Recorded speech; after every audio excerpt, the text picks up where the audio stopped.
성전을 떠나신 예수님께서 성박 베다니로 가셨습니다. 성전을 청결하게 하신 사건은 월요일날 있었던 사건이며 오늘 본문의 내용은 하루를 베다니에서 묵으신 다음 날인 화요일날 있었던 사건입니다. 예수님은 예루살렘 성으로 들어가시다가 길가에서 한 무화과 나무를 발견하셨습니다. 그때 마침 예수님은 몹시 시장하셨습니다. 오늘 본문 18절에 이른 아침에 성으로 들어오실 때 시장하신지라 길가에서 한 무화과 나무를 보시고 그리로 가사 잎사귀밖에 아무것도 찾지 못하시고 나무에게 이르시되 이제부터 영원토록 내가 열매를 맺지 못하리라 하시니 무화과 나무가 곧 마른지라. 아주 이상한 일입니다. 제자들은 예수님의 행동이 전혀 이해되지 않았습니다. 장안 갈 때도 꼽지 아니하시며 참으로 연약하고 부족한 사람들을 용서하시는 그렇게 온유하고 겸손하신 예수님께서 어째서 열매 없는 나무를 이렇게 무자비하게 저주하셨을까? 이걸 생각하면서 제자들은 갈등이 생기기 시작했습니다. 오늘 본문 20절에 제자들이 보고 이상히 여겨 이르되 무화과 나무가 어찌하여 곧 말랐나이까? 여기서 제자들이 당황하고 이상히 여긴 것은 두 가지가 있습니다. 첫 번째는 왜 예수님이 무화과 나무를 저주하셨나 하는 것입니다. 우리는 본문 말씀에서 예수님은 하나님이시지만 동시에 완전한 인간이심을 보게 됩니다. 실제로 예수님은 목도 마르시고 배도 고프시며 피곤하시고 잠도 주무셔야 하는 한 인간이셨습니다.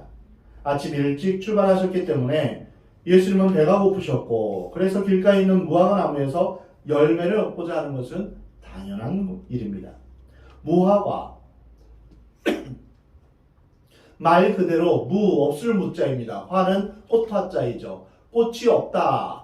꽃이 없는 그런 열매 과일이다 이런 뜻입니다. 그러나 실제로 그 무화과는 그 열매 안에 꽃이 있습니다. 그래서 꽃이 안 보여서 이제 꽃이 없는 것처럼 그렇게 보일 뿐이죠. 무화과 열매가 맺히고 나서 그 다음에 잎이 열리기 시작합니다. 그래서 잎이 많이 있다라는 것은 당연히 무화과 열매가 있다라는 것을 우리가 이제 전제할 수 있는 것입니다. 그 당시 길가에 있는 과일은 누구든지 따먹을 수 있었습니다. 근데 잎이 무성하여 열매가 많이 있으리라 생각했던 무화과 나무에 열매가 없었습니다. 예수님은 그 나무를 향하여서 영원토록 열매를 맺지 못할 것이다 라고 저주하셨습니다. 왜 예수님은 제자들의 눈에 이상하게 비추는 이런 행동을 하셨을까요? 그 이유는 영적인 데 있습니다. 비록 그것이 한 그루의 무화과 나무일지라도 잎만 무성하고 열매를 맺지 못한다면 이러한 심판과 저주를 받게 된다는 것입니다. 이것은 곧 우리가 그리스도인이다 이렇게 말한다 할지라도 우리의 삶에 진정한 영적인 열매가 없다면 이런 심판과 저주를 똑같이 받게 될 수 있다는 것입니다. 아주 무서운 말씀입니다. 열매란 내적 열매와 외적인 열매로 구분할 수 있습니다. 내적인 열매는 자신의 인격과 성품의 열매입니다. 예수님을 믿으면 세상의 성격, 마귀 성격이 사라지고 예수 그리스도의 성격으로 변화되는 것입니다. 이것이 바로 성화된다 이렇게 말할 수 있습니다. 이것이 바로 열매입니다.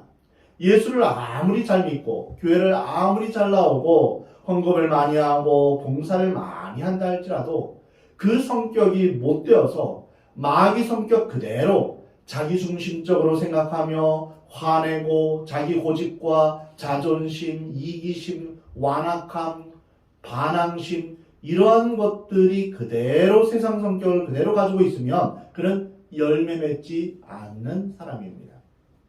또 하나의 열매는 외적 열매로서 성령의 열매와 더불어 전도의 열매가 맺어지는 것입니다. 생명은 생명을 낳습니다. 곧 전도의 열매를 맺지 못하면 열매가 없는 것입니다. 한편 어떤 사람들은 무화과 나무 열매가 6월에 열리는데 예수님이 4월에 열매를 찾았기 때문에 잘못된 것 아닙니까? 이렇게 생각하는 사람도 있습니다. 그러나 자세히 생각해보면 그렇지 않습니다. 이사야 28장 4절을 보면 여름 전에 처음 익은 무화과 이런 표현이 나옵니다. 그러니까 이것은 봄이라도 무화과 열매를 맺을 수 있다는 이야기입니다. 무화과 나무는 1년에 5번 정도 열매를 맺는다고 합니다. 4월경 겨울이 지나고 나서 처음 맺는 무화과 열매를 유대인들은 파게 이렇게 불렀습니다. 여름철에 맺는 무화과 열매보다 당도가 낮고 맛이 덜하지만 겨울 동안 과일을 먹을 수 없었던 유대인들에게 파게는 인기가 있었습니다. 그 이후로 여름에 맺는 무화과는 테나 이렇게 불렀습니다. 예수님께서 십자가에 돌아가시기 위해서 예루살렘에 오신 것은 6월절이 있는 4월달이었습니다. 무화과 나무는 파게가 달려 있어야 될 그런 계절입니다. 아직 무화과의 때가 아니었다라고 마가는 그렇게 기술하고 있는데요. 이것은 여름 실과인 테나가 열릴 때가 아니다 이런 뜻입니다. 그때쯤이면 파게가 열려 있어야 되는 그러한 때입니다. 이것이 정상입니다. 근데 이 무화과 나무는 파게도 없었습니다. 무엇인가 잘못되었습니다. 성숙한 열매가 아닐지라도 여름이 되기 전에 작은 열매들이 반드시 있어야 했습니다. 그러나 문제는 잎만 무성한 이 나무에서 아무것도 찾아볼 수 없었다는 것입니다. 예수님께서 이 나무를 저주하신 것은 가르치시기 위해서입니다. 전통적으로 무화과 나무는 포도나무와 더불어서 이스라엘을 가리키고 있습니다. 이스라엘 사람들의 종교 행위가 마치 무성한 무화과 나무처럼 잎은 무성하지만 열매가 없는 그러한 모습을 이제 말씀하신 것입니다. 열매 없는 무화과 나무는 예루살렘 성전의 공허한 제사 제도를 의미하며 겉으로는 경건의 모양을 자랑하면서도 실제로는 아무런 신앙의 열매를 맺지 못하는 유대인들의 이율배반적인 그런 생활 태도를 말씀하신 것입니다. 겉으로는 신앙생활을 잘한다 할지라도 마음 가운데는 여전히 악독과 죄악이 가득 차 있는 그러한 모습을 예수님은 말씀하신 것입니다. 예수님은 이러한 이스라엘 백성들의 열매 맺지 못한 행위가 하나님으로부터 저주받을 것임을 경고하신 것입니다. 그리고 이러한 저주는 실제로 기원 후 AD 70년 로마 군대에 의해서 예루살렘 성전이 불타 없어지는 그러한 사건으로 성취되었습니다. 번쩍거리는 것이 다 금이 아니듯 겉모양으로 신앙을 화려하게 갖춘다고 해서 그것이 다 신앙이라고 말할 수는 없습니다. 산상수훈에서 예수님은 끊임없이 말씀하신 것이 무엇입니까? 내 겉모습보다 중요한 것은 내적인 상태이다. 내가 무슨 말을 하느냐 보다 더 중요한 것은 내 마음의 동기가 무엇이냐, 어떠하냐 이것이다. 내가 살인을 했냐 안 했냐, 간음을 했냐 안 했냐, 그것보다 내 마음 가운데 미움이 있느냐, 마음에 음란한 생각을 품었느냐. 만일 내 마음에 미움이 있고 음란한 마음이 있으면 그것이 곧 살인이요 간음한 것이다. 예수님 말씀하십니다. 지금 우리의 내면에 무슨 생각을 하고 있는가? 동기가 무엇인가? 그것이 곧 우리 자신입니다. 사람이 가장 잘 속기 쉬운 것은 바로 자기 자신입니다. 사람들은 자기 자신이 참 괜찮은 사람이다 라고 착각하면서 삽니다. 또 괜찮아야만 합니다. 하지만 우리의 영적 실제에 들어가 보면 그렇지 않은 자기 자신을 보게 됩니다. 말씀이라는 거울에 비춘 자신의 모습을 보면 형편없는 자신의 모습을 발견하게 됩니다. 예수님께서 잎만 무성한 나무를 저주하신 것처럼 내면의 세계에 열매가 없고 내용이 없다면 그것은 저주받은 무화과 나무처럼 심판과 저주가 임할 것이라고 경고하신 것입니다. 이것은 마태복음 7장에서 예수님께서 이미 자세하게 말씀하셨습니다. 그들의 열매로 그들을 알지니 가시나무에서 포도를 또는 엉겅퀴에서 무화과 나무를 따겠느냐. 이와 같이 좋은 나무마다 아름다운 열매를 맺고 못된 나무가 나쁜 열매를 맺나니, 좋은 나무가 나쁜 열매를 맺을 수 없고 못된 나무가 아름다운 열매를 맺을 수 없느니라. 바로 이어지는 말씀을 우리는 주의 깊게 살펴봐야 합니다. 아름다운 열매를 맺지 아니하는 나무마다 찍혀 불에 던져지느니라. 이러므로 그들의 열매로 그들을 알리라. 그리고 마지막 마태복음 7장 21절에서 예수님은 이런 결론을 내리셨습니다.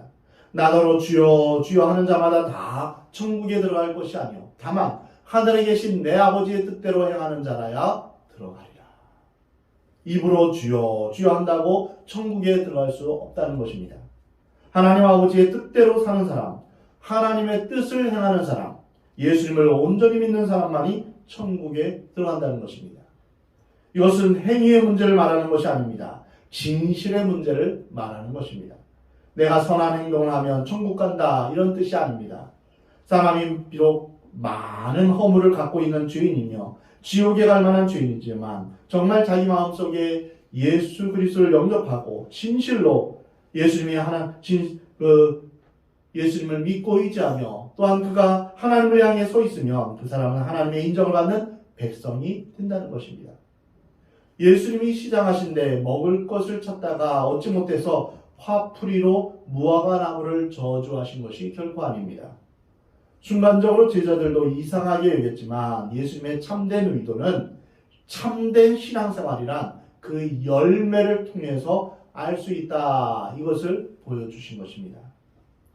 하나님은 아무것도 없는데 마치 무언가 있는 것처럼 허세를 부리는 것을 싫어하십니다. 이것을 외식이라고 말합니다. 예수님은 유대 종교자들의 위선과 외식을 무려 7번이나 반복하면서 화 있을진저 외식하는 서기관과 바리새인들이여 라며 책망하셨습니다. 입만 부정한 것처럼 거짓과 위선과 허세의 신앙은 결국 저주와 심판의 대상이 될 것이라고 하신 것입니다. 하나님께서 우리에게 요구하시는 것은 오직 하나, 열매 맺는 것입니다. 요한복음 15장에서 보면 너희가 열매를 많이 맺으면 내 아버지께서 영광을 받으실 것이요 너희는 내 제자가 되리라. 성령이 임하시면 성령의 열매를 맺게 되어 있습니다. 열매로 그 나무를 안다라고 주님 말씀하십니다. 마태복음 3장에 보면 세례 요한은 이미 도끼가 나무 뿌리에 놓여 있다라고 그렇게 말했습니다. 성령 없는 사역, 기도 없는 봉사, 예수 없는 섬김, 이 모든 것은 열매 없는 사역입니다. 사역은 사람의 눈을 혼돈하게 만듭니다. 과연 내가 하는 사역과 헌신에 기도가 있는가? 과연 내 사역에 성령님이 함께 하시는가? 과연 내 사역에 예수님이 계신가 생각해 보아야 합니다. 여러분의 삶의 순간순간마다 늘 기도와 말씀 가운데 또 성령의 임재하심 가운데 살고 있는가? 나 자신을 점검해 보아야 됩니다. 그 사역이 화려한가 성공적인가 그것은 중요하지 않습니다. 그 안에 열매가 있는가? 정말 주님이 영광을 받으시는가? 주님께만 영광 돌리는 열매를 맺고 있는가? 이것을 주님께서 보고 계십니다. 두 번째로 제자들이 놀란 것은 무화과 나무가 즉시 말라버렸기 때문입니다. 예수님이 저주하시는 순간에 무화과 나무는 죽어버렸습니다. 이것이 하나님의 심판과 하나님의 저주입니다. 제자들은 아니 어떻게 말씀 한마디로 무화과 나무가 이렇게 쉽게 금방 죽는가 이렇게 놀랐습니다. 그들의 놀람은 예수님의 능력에 대한 의심이었습니다. 오늘 본문 21절에 예수께서 대답하여 이르시되 내가 진실로 너희에게 이르노니 만일 너희가 믿음이 있고 의심하지 아니하면 이 무화과 나무에게 된 이런 일을 할 뿐만 아니라 이 산 떨어들려 바다에 던져지라 하여도 될 것이요 너희가 기도할 때 무엇이든지 믿고 구하는 것은 다 받으리라. 능력과 기적은 어떻게 일어납니까? 예수님의 말씀에 의하면 믿고 의심하지 않으면 일어납니다. 믿음과 의심은 공존할 수가 없습니다. 믿음이란 하나님에 대한 절대적인 신뢰를 말합니다. 의심이 생기는 순간 그거 될까? 이렇게 의심이 생기는 순간 그 믿음은 효력을 상실하는 것입니다. 야고보서 1장에서 오직 믿음으로 구하고 조금도 의심하지 말라.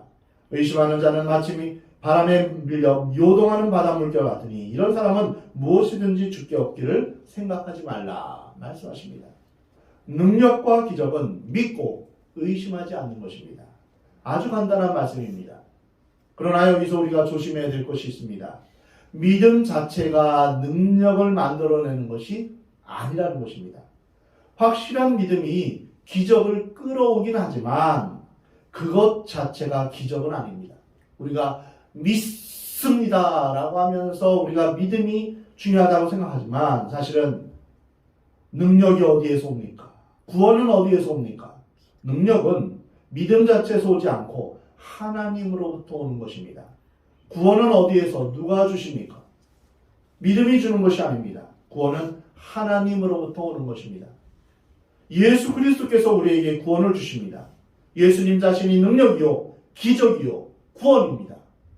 그렇다면 믿음이란 무엇입니까? 하나님 속에 있는 능력, 예수님 안에 있는 능력과 기적을 나의 삶으로 끌어오는 것입니다. 이 수단과 방법이 곧 믿음이며 믿음의 기도입니다. 믿음이 있는 기도가 있으면 하나님의 능력과 기적이 내게로 임하는 것입니다. 그래서 믿음의 기도는 능력이 있는 것입니다. 예수님께서 우리에게 이 비밀을 알려주시는 것입니다. 우리는 하나님의 살아계심을 믿습니다. 또한 하나님의 능력을 믿습니다.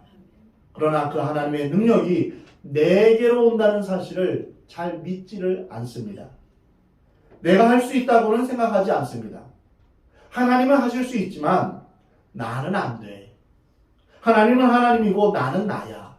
이렇게 생각을 많이 합니다.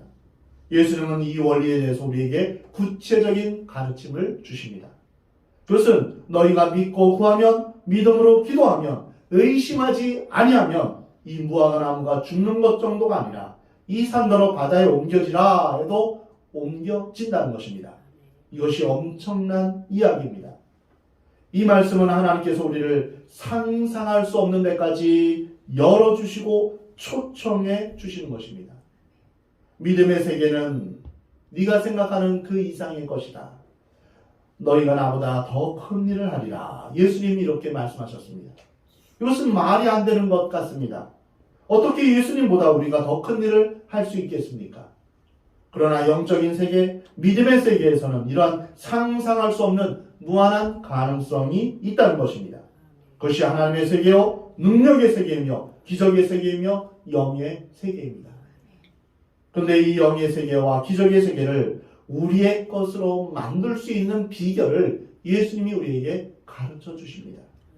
그 사실을 믿고 의심하지 않으면 이러한 일들이 내 믿음만큼 될 것이다. 너의 믿음대로 될지어다. 예수님은 병자들을 만날 때마다 말씀하셨습니다. 내 믿음대로 될지어다.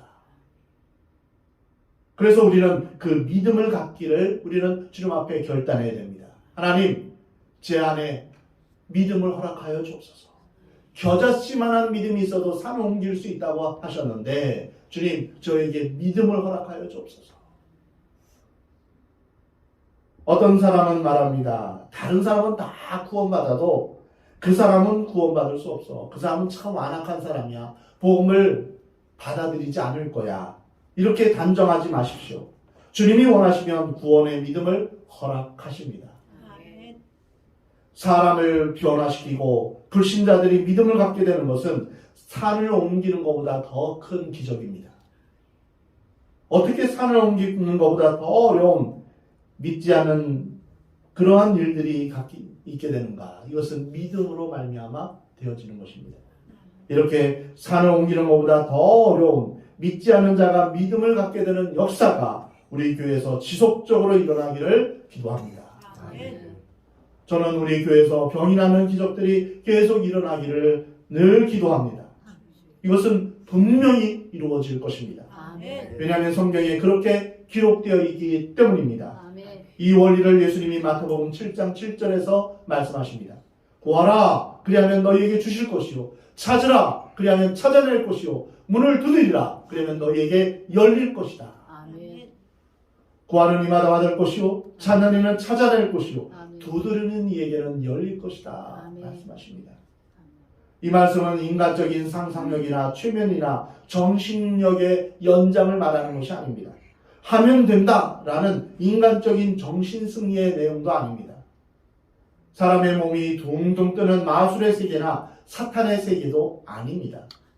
이것은 불가능이 없는 하나님의 능력과 그 능력을 믿는 믿음에 관한 것입니다. 우리의 삶 속에는 너무나 많은 불가능과 장애물과 고통이 있습니다.